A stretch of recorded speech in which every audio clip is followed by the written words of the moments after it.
Bonjour, la France en octobre 2024 est déclassée politiquement, socialement, dans ses valeurs et dans son éthique, démographiquement, mais c'est dans un domaine connexe, la finance et l'économie, que je veux vous en parler. La France vit au-dessus de ses moyens depuis très longtemps. Après la guerre et l'euphorie de la croissance et de la reconstruction, de mauvaises habitudes ont été prises. C'est-à-dire que les Français dépensaient,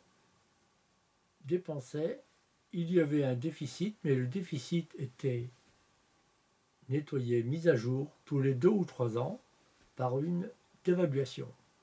À noter qu'à cette époque, les Allemands, eux, chaque 2 ou 3 ans, réévaluaient. C'est dire la différence de structure des deux économies de ces pays de l'Union européenne. Alors, que s'est-il passé?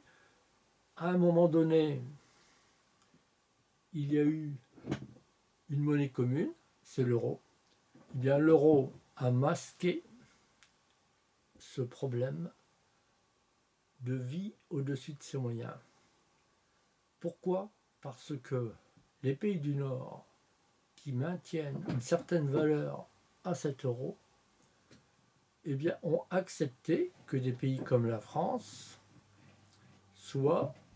en bénéficient. Mais la conclusion, c'est qu'en fait, nous vivons sous protection, sous perfusion de cet euro qui masque notre incompétence. Donc, que faut-il faire? Bien, il faut en prendre conscience et agir parce que chaque jour, chaque heure, nous empruntons 228 millions d'euros pour payer les fonctionnaires, payer le social, payer le médical. Nous empruntons cette somme, mais nous payons aussi 41 millions chaque heure d'intérêt à ces prêteurs.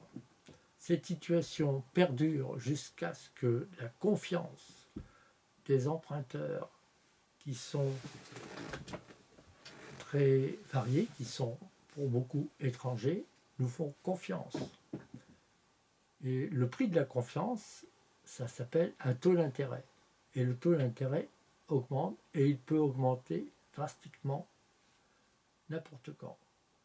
Ce qui nous mettrait en état de cessation de paiement, comme l'Argentine, la Grèce l'a été, etc.